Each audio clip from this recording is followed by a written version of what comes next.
Only wimps go into a deal expecting to get less than what they want. That is a quote from Kim Meredith's new book called Dealonomics. And Kim, I know for you it's a very important point that people think they need to compromise when they negotiate. Yeah. People believe they're going to have to make compromises, so they'll start high, but they have no means of defending that opening position. And that will put them outside of the negotiating arena. So companies won't, or companies that are going to give them jobs or contracts or whatever, don't even look at them.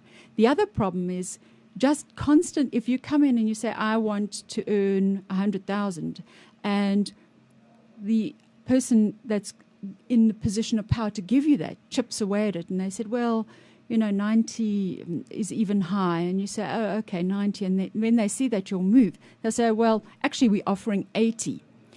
The way to stop compromise is by being flexible. So to avoid compromising, we're saying go down to 80 by all means, but make sure that you're going to get that 20,000 value somewhere else. And that requires a lot of preparation. In positions of conflict, people just compromise because they want the conflict to go away. But all that happens is when you compromise, you just make the other guy push you to make more and more compromises, and the conflict actually escalates. So the way to stop conflict is just to focus on, okay, if that's what you want, then this is what I want, and it's an element of trading. Yeah. So Lee Harrison, in your role as you run your own consultancy, but also you've got a background in linguistics. So the word actually compromise, I mean, we often feel like we talk about in marriage, like, oh, you have to compromise in relationships and that. What can you add to that word that would help people understand that it's not the most useful way in getting what you want, but it also doesn't mean that the other person can't get what they want? Just ask yourself, when you say the word compromise, how does it make you feel? For me, I feel awful. The minute I feel like I've compromised or been compromised, it just makes you feel sick in the pit of your stomach, like you've let go something important, and it builds resentment in you when you feel like you're constantly the one who has to compromise, and we need to learn that compromise is not a helpful way to live our lives, let alone do deals. And there's a natural instinct in us that flourishes and thrives when we're actually able to do a good deal. It's even when the other party also gets a good deal, and maybe especially when the other party also gets a good deal.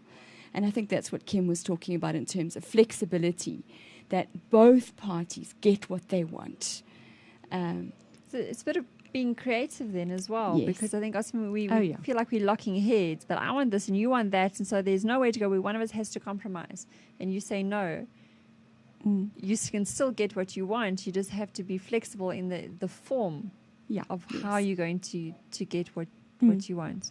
And also made a comment, I think, about that women tend to compromise a lot more, and specifically when it comes to conflict. They're scared of confrontation and conflict because I think we're just a softer Well, that's exactly right. aspect. We're the nurturers. And our hormones are designed to encourage us to be nurturing and accommodating. Men's primary hormones are testosterone. What is that? You want to go out and have the fight. So women will shy away from conflict. Men won't even notice there's a conflict in many instances. I'm not saying they're going to go out and fight. That's not necessarily the case. Right. But women will actively shy away from conflict. And they think an easy way to do that is by compromising. And, for example, if I'm going to give you 50 rands worth of chocolate, and you say, well, I don't want chocolate, I want biltong, I say, fine, I give you what you want, which is the biltong, but it's still, I'm only spending 50 rand. So if you can add lots of elements, but that does require creativity, and it requires preparation. You've got to think of what else can we be negotiating about I want, as Lee said, and what do you want, and how do we match the two in value? Because I think a lot about the flexibility comes in just, as you said, thinking about it, because often what you want is behind what you're presenting. Yeah. And if you can understand what it is you really, really want, that gives you a lot more flexibility. Yeah, and just be that 6-year-old. Remember how, as a 6-year-old, if you couldn't have chocolate, you asked for ice cream. If you couldn't have ice cream, you asked to go to the park. It's that we've got to stop in resolving conflict. Logic has no place. It's creativity that you need. I think it's also a matter of our attitude and philosophy to life, that the idea behind compromise is there's only so much to go around. And in order for you to have what you want, I have to have less than what I want, or vice versa. And if we have the attitude that everybody can get what they want, maybe not exactly divided up how they initially anticipated, but nevertheless, if we look at the holistic package of what the deal is or what the issue is, that overall everybody has got what they wanted out of this. If you can come with that attitude and belief that that's possible, we can actually work to make it happen, rather than only there's only so much in this pie, and therefore we all have to divvy it up and we're all going to lose in the end. So it's an attitude of abundance and possibility. Yeah. So find out more about the full show around this topic at ltp.ltnet.tv.